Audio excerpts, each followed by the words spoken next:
A study from a U.S. research institution pointing out that America is the largest recipient of Chinese loans globally. That is despite warning other economies of the dangers of taking on such financing. Toni Waterman filed this report for CNA from Washington. LNG projects in Texas and Louisiana, data centers in Northern Virginia, new terminals at New York's JFK Airport and Los Angeles International Airport. These are just some of the critical infrastructure projects bankrolled by Chinese state-owned entities. In a new bombshell report, researchers at AidData also found that Beijing helped Chinese firms acquire or buy stakes in high-tech U.S. firms and provided liquidity for a wide array of Fortune 500 companies, including Amazon, Verizon, Tesla, Boeing, Qualcomm, and Halliburton. We're talking about lending into very sensitive sectors that have been designated as sensitive on national security grounds. So things like AI, defense production, quantum computing, biotechnology, robotics, semiconductors. Brad Parks is the executive director of AidData. He says Chinese state lenders avoided scrutiny by routing money through offshore shell companies in places like Bermuda or running the money through an international bank syndicate.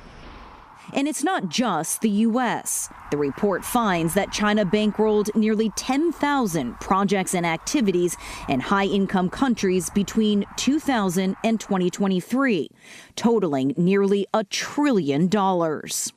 I think everyone previously assumed that China's lending operations in wealthy, industrialized countries were small and insignificant, but we discovered the opposite to be true. The share of Beijing's lending portfolio that supports high-income and upper-middle-income countries, it has just skyrocketed from 12% to 76%. AidData's research shows that shift accelerated a decade ago after Beijing introduced Made in China 2025, a strategic plan to transform the country into a self-sufficient, high-tech manufacturing powerhouse, prioritizing key sectors like semiconductors, biotech, and quantum computing. Efforts failed. William Hennigan is a former White House investment advisor.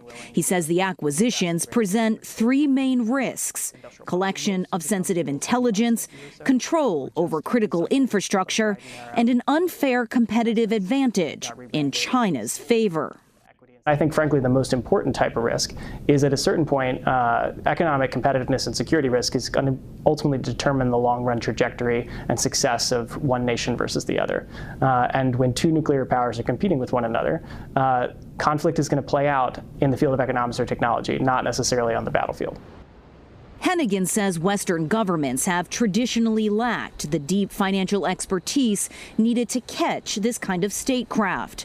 But he says screening in the U.S. has gotten better in the last decade. If there's a counterbalance to the alarms that this report sets off, it's this. AidData says that many of China's lending operations here in the United States were guided by the pursuit of profit rather than geopolitical or geoeconomic advantages. For CNA, I'm Toni Waterman in Washington, D.C.